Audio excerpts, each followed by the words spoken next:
tenemos que hablar o pues recordar un poco de la anatomía básica, eh, pues del tracto urinario inferior. Entonces, pues digamos que tenemos que tener en cuenta, pues primero que hay unas diferencias en cuanto a lo que va a ser el tracto urinario inferior, pues en el sexo masculino y en el sexo femenino. Entonces, pues digamos, tenemos aquí, pues en ambos casos, pues la vejiga, pero lo que tenemos de que la mayor diferencia, pues va a ser el tamaño de la uretra, en el que, pues en el caso de las mujeres tenemos pues que va a ser una distancia más corta de 3 a 6 centímetros, pues dependiendo de las características de las pacientes. Y pues digamos en el caso de los hombres vamos a tener que pues la uretra va a ser de una distancia de 14 a 18 centímetros. Y pues digamos que sí comparten unas características que pues van a ser que a nivel pues a nivel vesical vamos a tener pues a nivel del cuello vesical pues vamos a tener en ambos casos lo que va a ser el esfínter interno. En el caso pues de los hombres vamos a tener que posterior a ese cuello vesical, pues vamos a tener una porción de la uretra que es donde va a ser donde va a estar la próstata y pues esa va a ser la porción de la uretra prostática. Inferior a la uretra, en los hombres, inferior a la uretra prostática tenemos el inicio de lo que sería la uretra membranosa, que a este nivel vamos a tener como tal lo que sería el segundo esfínter, que va a ser como tal, o pues el que conocemos como es el esfínter externo. Y posteriormente, después de este nivel, lo que vamos a tener en el hombre va a ser, pues, como tal, ya el cambio a lo que es la uretra, a este nivel, pues, de la uretra vulvar, en el que ya, pues, se hace el cambio a uretra anterior y, pues, ya posteriormente va a ser la uretra peneana y, pues, a este nivel la fosa navicular. En cambio, pues, en el caso de las mujeres, pues, lo que tenemos es, como ya les mencioné, el esfínter, pues, el cuello vesical donde va a estar el esfínter interno y vamos a tener a nivel, pues vamos a tener también como una clase de esfínter externo, que va a ser a nivel del diafragma urogenital, pero más adelante, pues en la segunda parte de la charla vamos a hablar más específicamente sobre esto y sobre cómo es que se funciona todo ese tema del esfínter en las mujeres para lograr como tal la continencia. Aquí tenemos una imagen pues para mirar como tal lo que es más que todo cómo distribuir pues, las fibras a nivel de pues, la vejiga y tenemos que en la parte pues, más interna vamos a tener pues como el revestimiento epitelial y vamos a tener como pues aquí el urotelio a este nivel. No sé si están viendo, no sé si se ve bien el ¿Qué cursor dice el cursor? del cursor. Ah, listo, gracias. Entonces pues digamos que a este nivel o pues la parte más interna lo que vamos a tener es el urotelio o pues como tal ese epitelio transicional pues que va a cambiar dependiendo pues, del contenido vesical que haya, del volumen que se tenga en cierto momento, que pues se va a poder modificar y pues se va a poder expandir la vejiga para poder almacenar más contenido. Digamos que pues ya en la parte más, digamos, bajando más en estas capas, pues tenemos lo que va a ser pues la membrana basal y pues pues de forma más interna vamos a tener pues lo que es como tal ya las capas de lo que es pues el músculo liso y pues sus terminaciones nerviosas pues para dar como tal pues las respuestas, pues las terminaciones nerviosas para dar lo que ya pues ya sean eferencias o aferencias para generar los diferentes pues respuestas que ya vamos a ver como tal ahorita en la parte de pues las diferentes vías que se dan para la contracción o para la relajación como tal de la vejiga. Hay que tener en cuenta que es muy importante para la continencia. Algo muy importante para la continencia es como tal el piso pélvico. Y pues este piso pélvico va a ser diferente, pues tanto en los hombres y en las mujeres, pues va a ser diferente. En este caso vamos a pues, les voy a mencionar acá en este momento lo que es el piso pélvico masculino. Y digamos que es muy importante hablar de esto porque la integridad de todos los músculos y de los ligamentos y su adecuada tensión es lo que va a permitir también y va a ser muy importante para para tener como tal la continencia. Entonces, digamos acá pues tenemos en este esquema lo que van a ser las diferentes fases del piso pélvico masculino que nos van a poder pues, favorecer a que pues podamos diferenciar como tal los diferentes espacios eh, perineales. Entonces tenemos que en la parte más inferior pues tenemos la fascia perineal superficial y aquí a este nivel donde está la línea roja tenemos la membrana perineal. Entonces el espacio que está comprendido entre esos dos fascias pues, va a ser denominado el espacio perineal superficial. Y por encima de la membrana perineal y aquí en la parte superior vamos a tener los músculos transversales del perineales. Esta fascia, esta región es la que se va a comprender o la que se va a denominar como tal como el espacio perineal profundo. Entonces digamos que es muy importante mencionar esto porque en este espacio perineal profundo es el que también es denominado el diafragma urogenital, y en este diafragma urogenital es donde vamos a tener lo que veníamos hablando anteriormente, que era como tal el esfínter externo, que iba a ser muy importante para la continencia.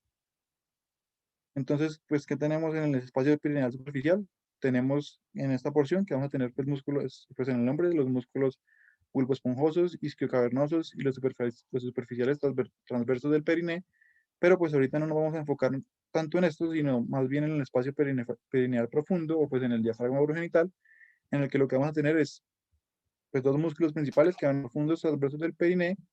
y pues muy especial para la continencia, muy importante, es el esfínter estriado, que va a estar a este nivel, o pues esfínter externo, como ya veníamos hablando.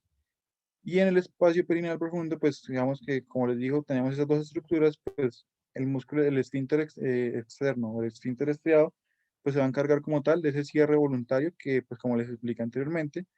estaba en el esfínter externo en la parte pues de la uretra membranosa. Y pues ya ahorita, como vamos a ver más adelante también, pues es pues inervado por el nervio pudendo. Y el otro músculo que tenemos, como ya les dije, pues es el músculo transverso profundo del perine, que pues también le va a dar una asistencia para esa, pues para la contracción de ese esfínter externo, y también va a ayudar a la fijación como tal de esta estructura. Bueno, entonces ahora ya hablando un poquito del tracto urinario inferior como tal, sabemos que los objetivos principales que va a tener va a ser tener un llenado vesical eficiente, van a tener bajas presiones intravesicales, mantener la continencia y que haya una expulsión urinaria voluntaria que sea pues periodo. Entonces, digamos que vamos a poder dividir el tracto urinario inferior en dos unidades funcionales. Entonces, la primera unidad funcional sería la unidad de reservorio, que sería la vejiga, y la segunda sería una unidad de salida que estaría compuesta por el cuello de la vejiga, la uretra y el esfínter uretral. Entonces es muy importante que haya una adecuada comunicación neuronal entre estas dos unidades para que haya un adecuado pues almacenamiento y vaciamiento pues de la vejiga. Entonces, algo importante que a destacar de la vejiga va a ser las propiedades que tiene el músculo del detrusor. Entonces, pues sabemos que el detrusor va a permitir va a tener una actitud pasiva de acomodamiento a la distensión que se va a dar de manera progresiva, y esto va a permitir que se mantenga el tono, pero que no haya como tal una fatiga muscular. Entonces, esto va a estar dado porque el detrusor va a estar compuesto en un 70%, tiene pues fibras musculares, pero tiene un 30% que van a ser fibras de colágeno que le van a dar ese componente como viscoso, que sea no solamente elástico, sino viscoelástico, y van a evitar que se deforme cuando sea sometido a fuerzas de tensión. Entonces, esto es de los mecanismos principales que explican que vayamos a poder tener bajas presiones, aunque la vejiga pues se encuentre ocupada, por así decirlo, y esté pues llena. Entonces, si quieres, sigue. Entonces, bueno, unas particularidades del tracto urinario inferior es que o sea, comparándolo con otras estructuras viscerales, es que va a ser inusual en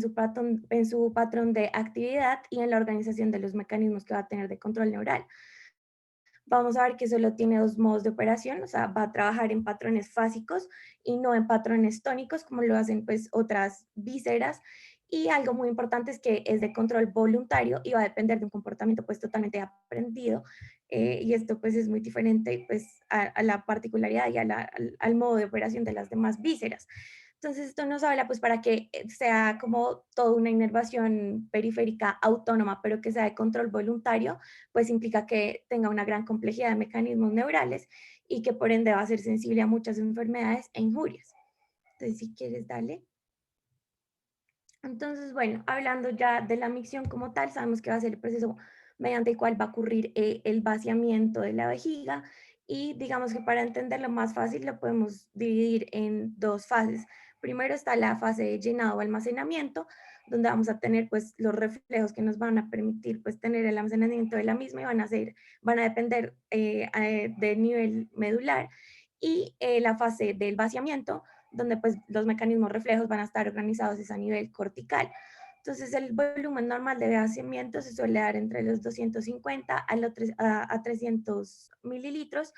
y se considera un límite de tolerancia confortable alrededor de los 500 mililitros. Entonces, importante tener en cuenta que pues la micción va a ser un proceso bastante complejo en el cual la sensación de llenado vesical y esa sensación de disconfort va a ser solo un factor determinante en el hecho de la micción como tal, pues porque sabemos que pues debe ser el momento apropiado, entonces sobre todo para las mujeres que suele ser más difícil encontrar pues las condiciones de un baño que nos parezca higiénico o el momento apropiado. Entonces esto nos habla pues de lo complejo que tiene que estar organizado neuronalmente para poder controlar todo este proceso. Si quieres, sigue. Entonces, bueno, como les decía, para que pueda hacer un control voluntario, tiene que haber una muy buena comunicación entre las vías diferentes autonómicas y las somáticas que van a estar dadas sobre todo por el nervio pudendo. Entonces, si bien, pues sí, como la inervación periférica va a depender del sistema nervioso autónomo, el control definitivo, pues claramente va a depender de niveles neurológicos mayores y pues a dar a nivel cortical. Entonces, si quieres, dale. Entonces, bueno, vamos a tener que el simpático va a ser el encargado de coordinar la fase del almacenamiento, va a mantener la continencia y esto lo va a hacer a través de los ganglios paravertebrales, del hipogástrico y pues del plejo hipogástrico como tal, y se va a originar en la salida toracolumbar, mientras que el parasimpático va a estar encargado de coordinar la fase del vaciamiento, lo va a hacer a través del plejo sacro y de los nervios pélvicos y va a estar originado pues en los segmentos sacros. Entonces, si quieres, sigue. Entonces acá vemos pues esta es como la representación gráfica. En azul vemos pues el sistema simpático que pues como veíamos tiene una salida a nivel más o menos de T11 y L2, va a ir por el nervio hipogástrico pues para hacer su inervación y el parasimpático pues va a salir a nivel de S2, S4, viajando a niveles del nervio pélvico, va a hacer sinapsis previamente en el ganglio, en el plejo pélvico y pues ya posteriormente va a dar la inervación a las diferentes estructuras. Entonces, aquí es un esquema pues bastante sencillo para entender más o menos cómo se puede dar este proceso tanto de almacenamiento como de vaciamiento. Entonces, si estamos pensando en el almacenamiento, pues recordemos que dijimos que el almacenamiento va a estar dirigido y coordinado por el simpático. Entonces sabemos que para que haya un almacenamiento vamos a necesitar que el detrusor se encuentre relajado y esto lo vamos a hacer porque las fibras simpáticas van a liberar noradrenalina que va a actuar en los receptores beta-adrenérgicos inhibitorios que nos van a permitir que haya esa relajación pues vesical y por otro lado lo que vamos a necesitar es que haya una contracción del músculo liso uretral que nos permita pues mantener la continencia y que pues la orina no se vaya. Entonces para eso vamos a actuar, pues va a ser lo mismo con la liberación de noradrenalina, pero en este caso actuar en los receptores alfa-adrenérgicos excitatorios, en los alfa-1 especialmente. Entonces así sería pues muy a grandes rasgos cómo funcionaría y cómo podríamos mantener nosotros eh, la fase de almacenamiento. Por el contrario, en el vaciamiento, pues sabemos que predomina y va a estar coordinado pues por el sistema parasimpático. Y aquí pues vamos a necesitar lo opuesto, entonces que haya una contracción del detrusor que va a estar dada pues por la liberación de acetilcolina que va a actuar en los receptores muscarínicos, pues está descrito M3 y M1, pero pues los que predominan son los receptores M3 que nos van a permitir que haya la contracción pues del detrusor que nos permita la salida de la orina y nos permita, pues por diferencia de presiones, que haya flujo y salida de la orina. Y por el contrario, pues vamos a necesitar en este caso no que haya una contracción uretral, sino que al revés se encuentre pues relajada. Y esto se va a hacer a través de la liberación igual de las fibras parasimpáticas de óxido nítrico que nos van a permitir que haya esa relajación uretral. Entonces, a grandes rasgos, así sería como el parasimpático y el simpático están coordinando la fase tanto de almacenamiento como de vaciamiento. Entonces, si quieres, sigue. Entonces, bueno, acá hay un resumen de pues, los receptores que podemos encontrar. En el cuerpo vesical están los colinérgicos y los beta-adrenérgicos,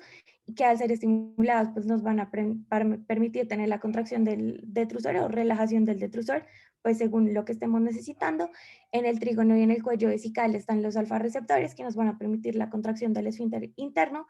Y en el esfínter estriado pues, van a estar los receptores colinérgicos, que pues, nos van a permitir la contracción del mismo. Entonces, si Algo muy importante es que pues, no solamente las células neuronales tienen un papel importante en los mecanismos sensoriales de la vejiga, sino que también hay células no neuronales que pues tienen un papel no despreciable, por así decirlo. Entonces sabemos que el urotelio va a tener unas propiedades sensoriales y de señalización especializadas que lo que buscan es que tenga una adecuada respuesta a los diferentes estímulos químicos y mecánicos a los cuales puede estar expuesto para así poder tener y entablar una comunicación química recíproca con la pared de la vejiga. Entonces, ¿qué tipo de mediadores va a poder liberar? Pues ATP, óxido nítrico, neuropéptidos como la neuroquinina A o el acetilcolina. Entonces, esto es importante porque, por ejemplo, neuropéptidos van a poder sensibilizar las terminaciones nerviosas aferentes de los mecanorreceptores con el fin de potencializar esas aferencias pues, del nervio pélvico, que son las principales responsables del reflejo miccional. También, pues, del ATP se ha visto que la administración intravesical, sí, pues en estudios en animales se ha visto que la administración intravesical de ATP produce una contracción vesical sin que exista como tal un mecanismo de vaciamiento. Pero entonces esto ha sido importante porque se ha visto que los miofibroblastos expresan unos receptores que son los P2Y, que se creen que también pueden responder ante las liberaciones de ATP. Entonces todo esto lo que nos hace pensar es que los miofibroblastos actúan en conjunto con el urotelio y con el músculo liso, como todos en conjunto como unos órganos receptores del estiramiento. Entonces, si quieres, sigue. Entonces, pues ya vimos más o menos a nivel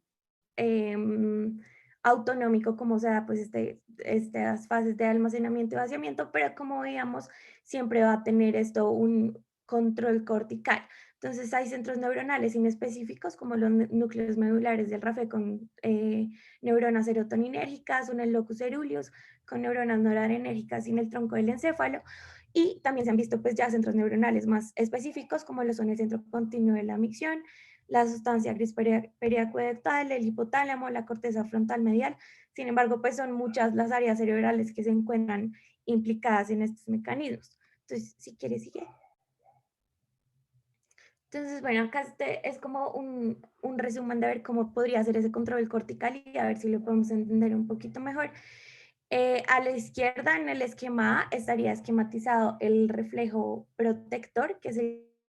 que nos permitiría pues tener un adecuado almacenamiento. Entonces acá lo que haríamos sería una inhibición de la inervación parasimpática del detrusor y del esfínter uretral. Esta va a estar activado pues, por aferencias de la vejiga que van a ser de muy baja intensidad. Estas ya sabemos que van a estar pues transmitidas a través del nervio pélvico y van a estar organizadas en circuitos interneuronales de la médula espinal. Al otro lado, en el lado B, tenemos el reflejo, una esquematización del reflejo miccional, que pues sería todo lo contrario. Sabemos que este se va a activar ante una intensa descarga de la vejiga, pues que por las aferencias y del nervio pélvico. Entonces, para esto sabemos que vamos a tener las fibras A delta, que pues, son las principales, que nos van a estar transmitiendo las señales de los mecanorreceptores. También sabemos que en la vejiga vamos a tener en mayor cantidad las fibras C, pero pues estas en condiciones fisiológicas no tienen ningún papel ni en el almacenamiento ni en el vaciamiento como tal. Entonces, cuando tenemos como esta descarga por estas aferencias del nervio pélvico, pues vamos a tener una activación de las vías reflejas espinobulboespinales que nos van a ir al centro pontino de la micción. Y aquí lo que se va a activar, pues es todo lo que decíamos, si queremos la micción, pues todo el parasimpático que nos permita tener una adecuada contracción vesical y una apertura de los esfínteres. Sin embargo, pues hasta aquí todo iba muy autónomo, por así decirlo, pero entonces hay dos procesos que digamos que se tienen que dar para que tengamos un control voluntario de la misión. Uno es ser conscientes de la sensación de discomfort o de llenamiento vesical y el segundo es pues escoger o inhibir el momento que consideremos o no apropiado pues para realizar la micción. Y se ha visto que en regulando estas dos funciones pues está la sustancia gris periacueductal Entonces se cree que estas mismas aferencias que van del nervio pélvico, antes de pasar por el centro pontino de la micción, van hacia la sustancia gris periaqueductal, entonces transmiten uno, a nivel pues, cortical, esa sensación de disconfort, y dos, pues se evalúa si es o no es conveniente la micción para que se active el centro pontino de la micción, y pues como ya vimos que se dé todos los procesos pues, para un adecuado eh, vaciamiento. Se ha visto pues que esta sustancia gris periaqueductal tiene conexiones pues con múltiples zonas cerebrales, digamos que una de particular interés es la corteza cingulada anterior, que nos habla de cuánta atención se le presta o no se le presta a ese deseo miccional que pues se da por ese discomfort y cómo se reacciona ante eso. Si quieres, sigue.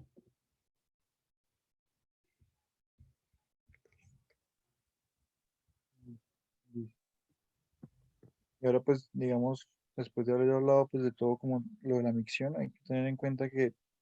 para que todo esto se dé, pues se requiere claramente una integridad como de todas esas vías nerviosas, pues que no haya como ninguna alteración a ese nivel. Sin embargo, pues también se requieren, pues como lo mencionamos al inicio, eh, una relación entre las tensiones pues musculares y ligamentarias del piso pélvico para que todo esto se pueda dar de manera adecuada. Digamos que lo que hablamos al inicio del piso pélvico en el hombre, pues ya es algo que mencionamos y que es importante pues a nivel del diafragma urogenital, pero hay unas consideraciones importantes en cuanto a lo que es en la mujer y para esto salió un artículo en 1990 que pues lo realizó el doctor Petros y el doctor Ulfsten, que pues es un artículo que habla de la teoría integral de la continencia y pues en lo que se habla ese artículo es pues se hace como una visión pues más completa sobre el mecanismo como de continencia desde la parte anatómica y desde qué es lo que se necesita pues para que se dé la continencia desde este sentido. Y pues habla también de cómo al tener en cuenta esto pues podemos saber como cuáles son las alteraciones que se podrían presentar, cuáles son pues las alteraciones que se podrían presentar como tal a nivel anatómico para que pues haya una alteración en la continencia. Entonces digamos que esta teoría lo que nos va a explicar eso es como tal en las pacientes femeninas, como tal lo que es la incontinencia urinaria de esfuerzo y pues la presencia de los síntomas secundarios pues a este. Entonces, pues como les digo, como es muy importante el componente anatómico, pues digamos que se habla de que pues la incontinencia como tal va a ser secundaria pues alteraciones como ya sea en el soporte uretral, pues en la tensión de los ligamentos o en los músculos del piso pélvico. Y hay que tener en cuenta pues que eh, como tal pues toda esta eh, función y pues unión de todos los ligamentos es lo que va a dar como tal el resultado de la continencia, pues ya repitiendo como esta parte, pero pues es muy importante tener en cuenta esto y pues entender que más que todo pues en las pacientes ancianas, por esa pérdida, pues ya sea por factores pues hormonales o por alguna lesión pues secundaria, algún procedimiento que se pueda realizar durante la vida, pues digamos que pues esas alteraciones de estas tensiones pues es lo que va a generar y va a hacer que sea tan frecuente, pues esto es como la incontinencia en las pacientes femeninas pues de edad avanzada. Entonces para esto pues hay que primero hablar de pues como pues les vengo diciendo que es muy importante el componente anatómico, pues hay que hablar de unos fundamentos anatómicos para poder entender bien esta parte. Entonces aquí tenemos una imagen en la que pues digamos a este nivel tenemos lo que sería la parte anterior y acá sería lo que sería pues posterior. Entonces tenemos aquí representado en azul lo que sería la vejiga, en verde lo que sería la vagina y pues acá a nivel pues donde está la R que sería el recto. Entonces pues se habla de que en lo que menciona el doctor Petros y Ulstein es que pues hay tres pisos importantes como en el piso pélvico, el piso superior, el inferior y el intermedio. Entonces, el piso superior va a estar dado principalmente por lo que es, eh, pues como tal, pues se va a dar lo que va, el piso superior lo que se va a dar es una contracción horizontal. Y en este lo que vamos a estar, pues los músculos que vamos a ver representados van a ser el músculo pubococcigio, que es como el que está aquí como MP, que está pues en la parte anterior y lo que va a hacer es una contracción pues como tal hacia anterior en este sentido y adicionalmente pues tenemos en la parte posterior lo que va a ser el músculo o el plato del músculo elevador del ano, que es el que está aquí representado pues como PRA o pues el plato retroanal. Entonces lo que va a hacer este músculo, pues en la parte del piso superior, lo que va a hacer es que el músculo, eh, el pubococcígeo, pues va a hacer una contracción hacia anterior y el plato retronal lo que va a hacer es una contracción hacia posterior. En la parte del piso intermedio, lo que vamos a tener es pues lo que, en el músculo que vamos a ver representado va a ser el, como el que vemos aquí representado en L, que va a ser el músculo longitudinal del ano. Y este músculo va a hacer una tracción hacia inferior. Y esa contracción hacia inferior lo que va a hacer es favorecer como tal a que se dé una angulación pues del recto de la vagina y del cuerpo vesical. Ya vamos a ver cómo todo esto para qué nos sirve pues conocer esta anatomía. Y por último tenemos el piso inferior en el que vamos a tener pues también unas fibras que van a tener una contracción horizontal y pues digamos que las fibras que van a estar los músculos que van a estar representados en este piso inferior van a ser pues los músculos del diafragma urogenital, o pues como ya lo comentamos, que es los músculos pues transversales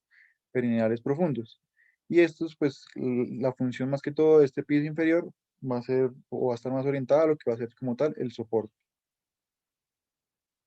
Entonces aquí tenemos un esquema, pues como un corte anatómico en el que pues, vemos como representada desde otra proyección, pues lo que veníamos hablando en la diapositiva anterior. Entonces tenemos pues aquí como representado acá en la parte anterior, eh, tenemos pues la pubis, el pubis, digamos aquí tenemos lo que es la uretra, la vagina, y pues digamos que aquí de forma anterior tendríamos lo que serían las fibras del músculo pubococcígeo, como les venía comentando, que hacen parte del piso superior. Eh, en la parte de posterior pues vamos a tenerlo como lo veíamos en la imagen anterior, pues lo que es el plató del músculo elevador del ano, pues como tal el plató retronal. Y pues digamos que aquí también estaría representado, pues no alcanza a salir en la imagen, pero pues lo que sería como tal, eh, pues lo que sería parte del piso intermedio, que sería pues el músculo longitudinal externo del ano, pues que va a hacer la tracción hacia inferior. Entonces, aparte de los músculos, pues también tenemos en la anatomía que tenemos unos ligamentos que también van a ser muy importantes, pues para como tal generar lo que es pues, la micción y la continencia, y pues el vaciamiento vesical. Entonces, que pues también tenemos como pues, digamos que en las diapositivas anteriores teníamos tres músculos importantes, aquí vamos a tener tres ligamentos importantes. Entonces, dentro de el primero va a ser el ligamento uretral, que es el que está representado acá como PU, que va, pues digamos que ese ligamento uretral va a tener el origen en el borde inferior del pubis, acá, y pues se va a insertar o se va a presentar pues bilateralmente con lo que va a ser el arco pues tendíneo de la fascia pélvica, que es el que está representado aquí, que se va a extender por toda esta región. Entonces ese ligamento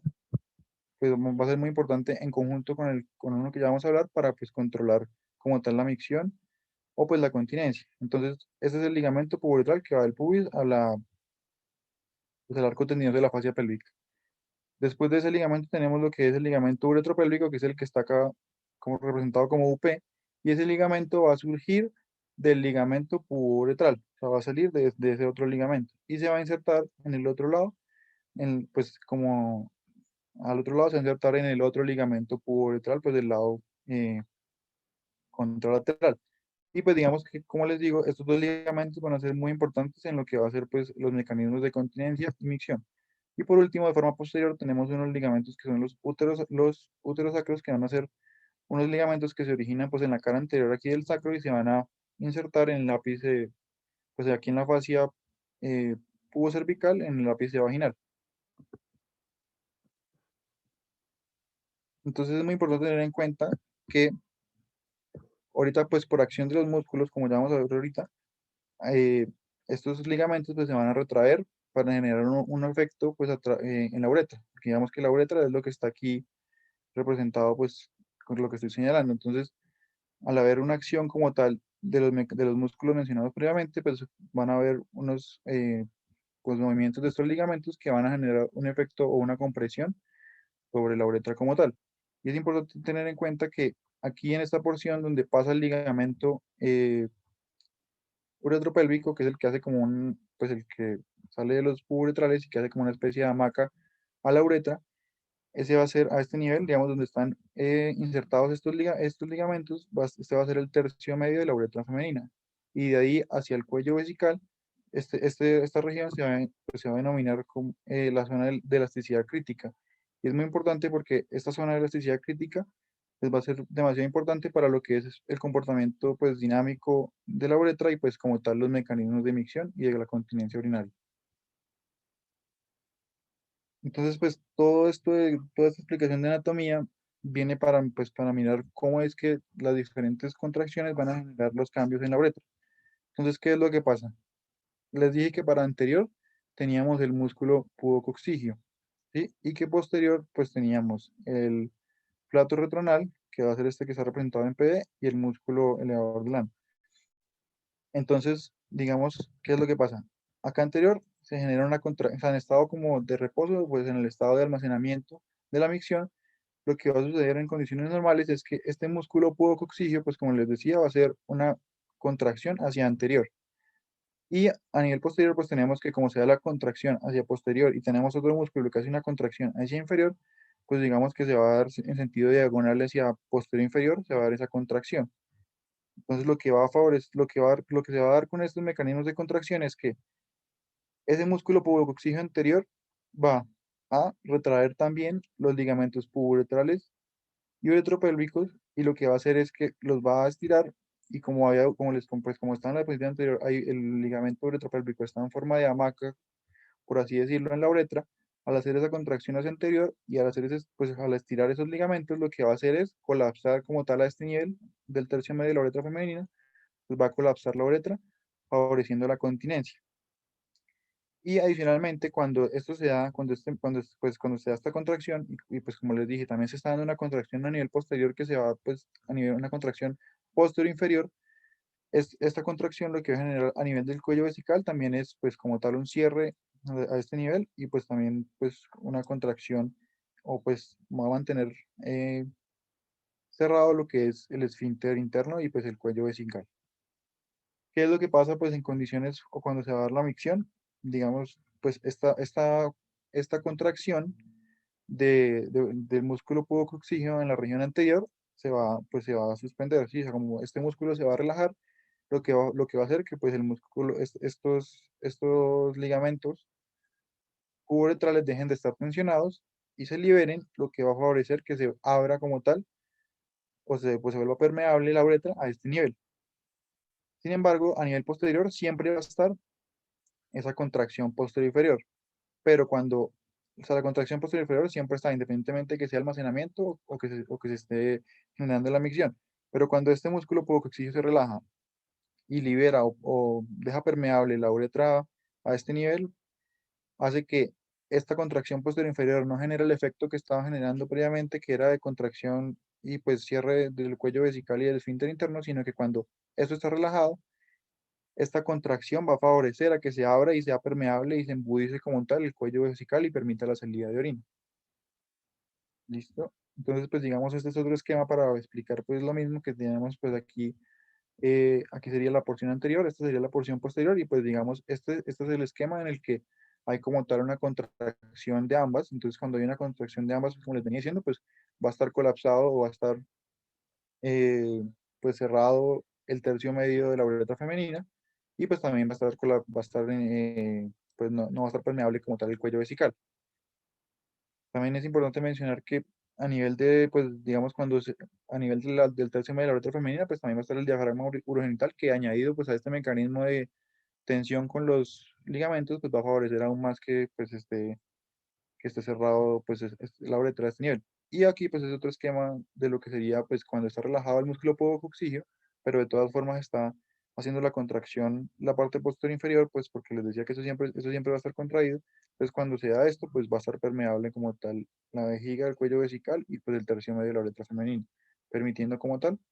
la micción. Entonces todo esto pues es importante para entender que la idea es que todo esto debe estar en pues una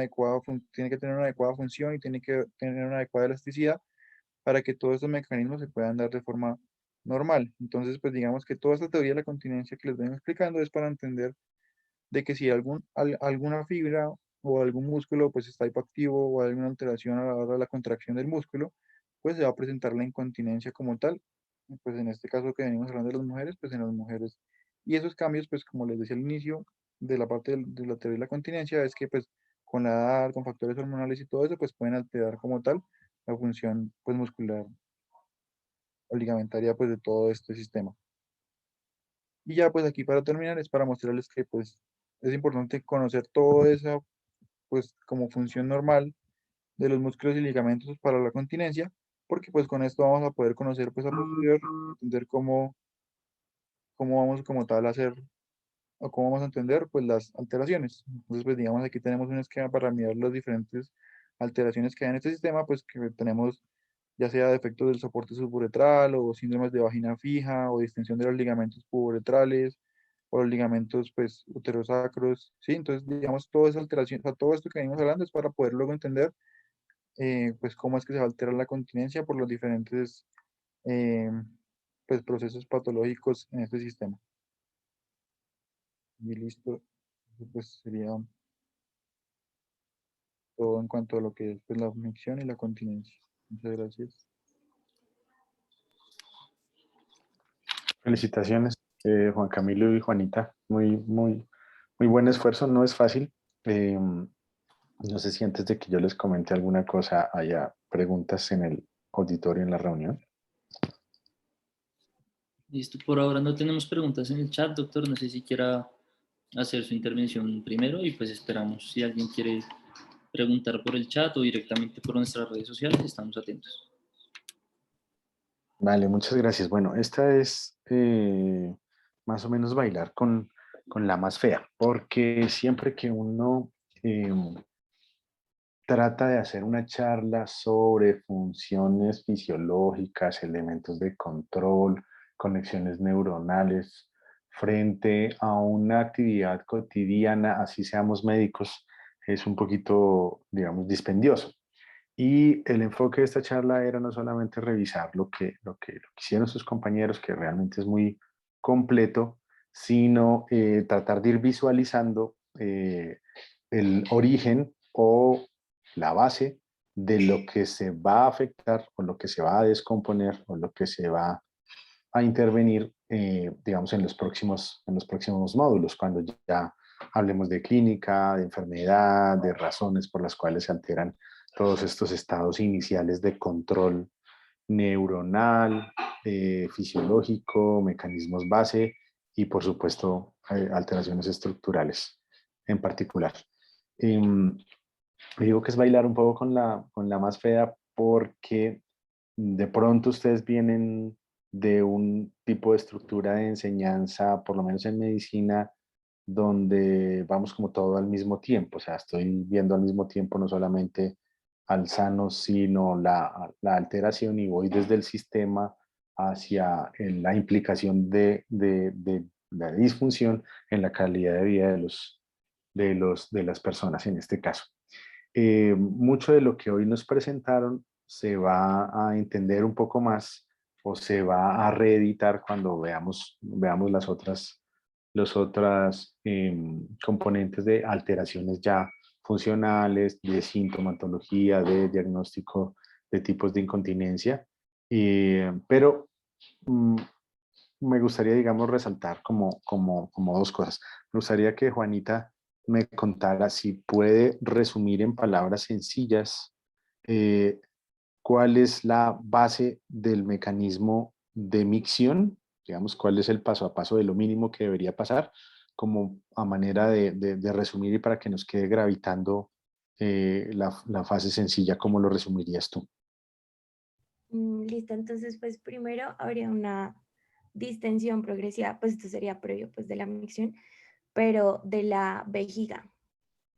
Entonces, digamos que estarían ahí las fibras de colágeno, que serían las que tendrían los mecanorreceptores y cuando alcanzaran su capacidad pues máxima de distensión, transmitirían pues a través de las aferencias pues, del nervio pélvico esa sensación de disconfort, ¿sí? Sería como el primer paso. Entonces, después, pues todo lo de almacenamiento, otra vez, pues cuento lo del simpático, el parasimpático y eso.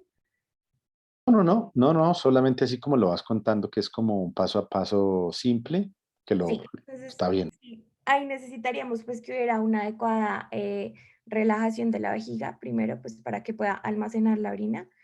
y que el esfínter uretral, tanto pues interno como externo, se encuentren cerrados pues para que no hayan escapes de orina.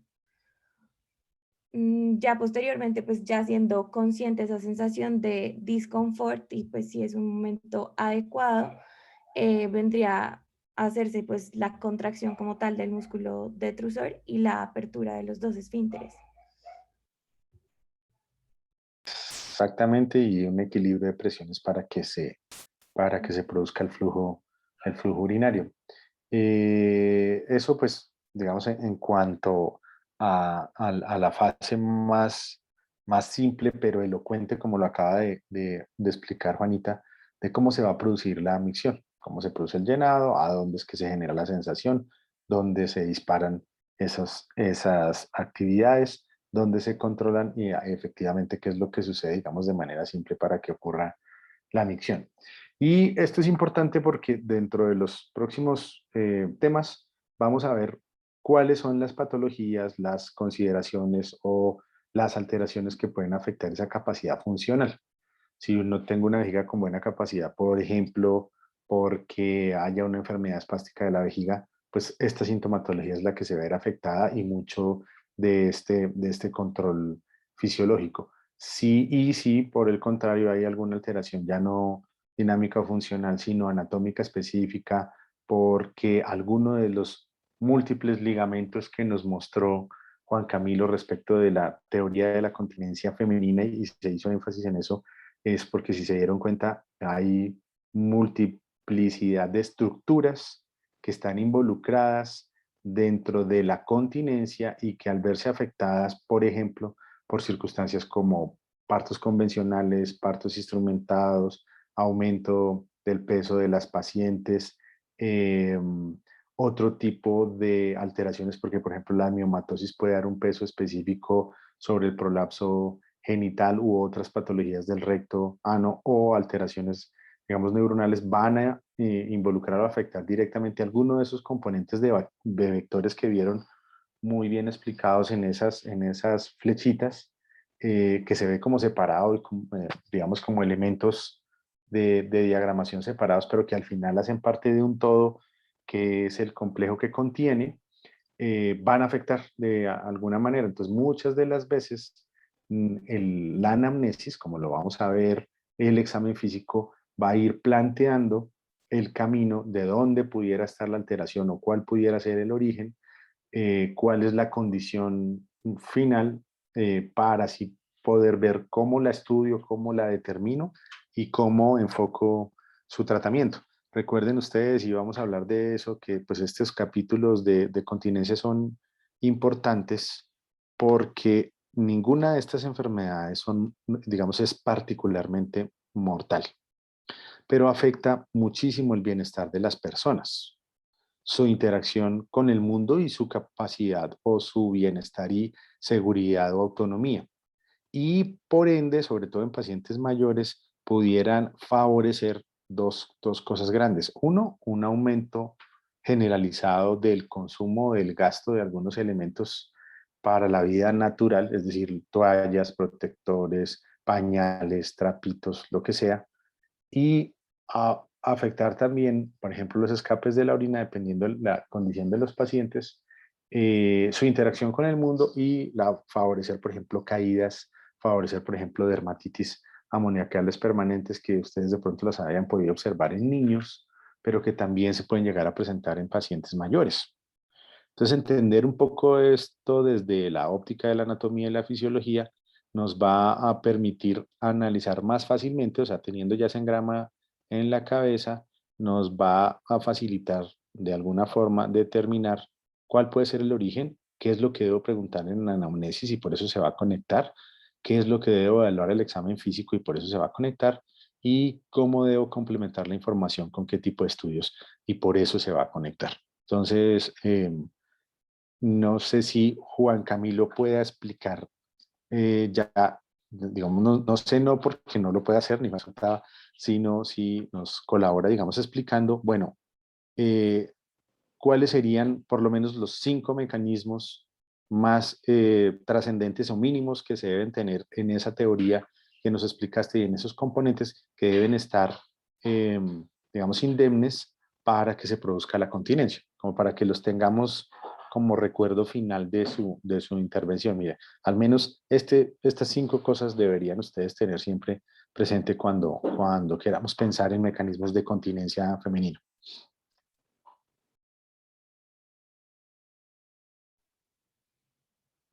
Pues, eh,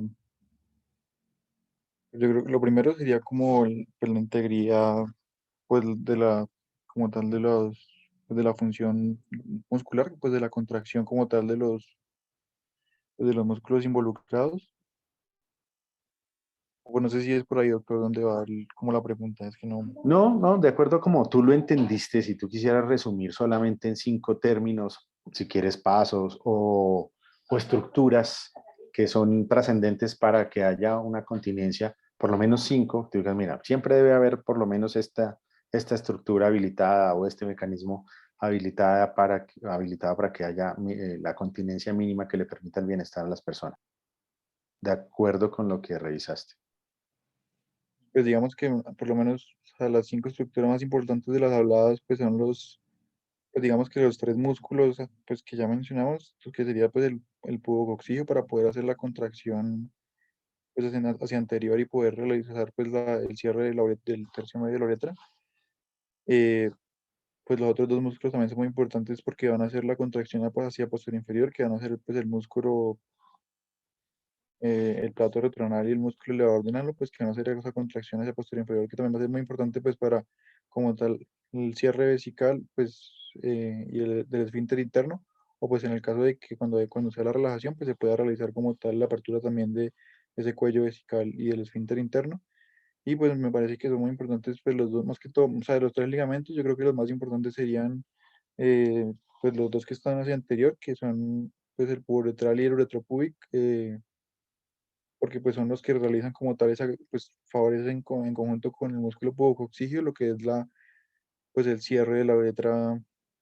como tal, porque digamos que lo que sería el músculo, perdón, el ligamento uterosacro, pues le da más que todo como una estabilidad a la estructura, eh, pues en su conjunto, pero sí, pues digamos que es más importante como tal los 2 anteriores porque son los que van a generar pues la contracción y el cierre de ese, pues de la uretra a ese nivel. Vale, sí, perfecto. Básicamente es bueno para las próximas evaluaciones, pues cuando ya vamos a hablar, por ejemplo, incontinencia de esfuerzo, tener presente que hay circunstancias que modifican, por ejemplo, el espesor, el grosor, la calidad de la mucosa uretral, ¿sí? Sobre todo el segmento medio. Eso tiene que ver, por ejemplo, con cambios hormonales propios de la edad, menopausia o algunas otras cosas. Y que al final, en la incontinencia urinaria de esfuerzo, hay como 2 factores grandes. Uno es digamos, la alteración intrínseca del esfínter uretral, ¿sí? Que esté funcionando o no, con esos propios componentes, la celularidad pues, del epitelio uretral y la posición relativa de la uretra respecto del pubis y de sus otros componentes, que es la que se ve afectada con algunas alteraciones anatómicas que vayamos a revisar. O sea que siempre hay como una variación en los vectores de esa uretra respecto del pubis o de ese cuello de la vejiga respecto del pubis y es lo que al final va a facilitar la incontinencia urinaria de esfuerzo, que es a donde más frecuentemente apunta esta teoría integral de la continencia. Pues nada, me pareció pues muy chévere, obviamente es un tema muy específico, muy de resumir, muy de revisar, muy de encontrar dónde está la información sobre cada punto neuronal y anatómico que se relaciona y sobre esa teoría de la que hablamos. Yo les agradezco mucho porque una buena entrada y van a encontrarle mucho más valor cuando ya se conecte toda esta información con el resto de charlas. Vale, doctor, muchas gracias.